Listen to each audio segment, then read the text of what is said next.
আসসালামু আলাইকুম আপনারা কেমন আছেন? আমি ছোট একটা ভিডিও করতেছি, এটা দেখেন, ডিসিপ্লিনটা এই ডিসিপ্লিনটা ইমপ্লিমেন্ট করার দরকার আছে বাংলাদেশে। একটা জানছেন না, প্রত্যেকটা জানছেন এই দেশে ট্রাফিক লাইট আছে 100%, এগুলো মানতাছে, ফলো করতেছে।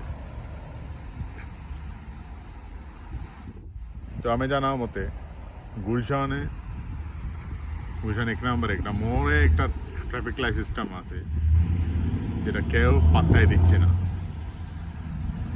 কিন্তু এরকম অনেক দেশে আছে, এগুলো সবসময় 100% এটা ফলো করে, এটা নিয়ম ফলো করে। তো নিয়ম ভাঙলে ক্যামেরা আছে, ক্যামেরার মাধ্যমে যে ড্রাইভারকে ক্যাপচার করা ওনার উপরে পেনাল্টিস দিয়ে দিবে।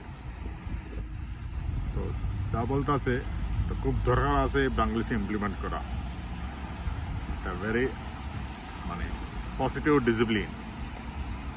Thank you.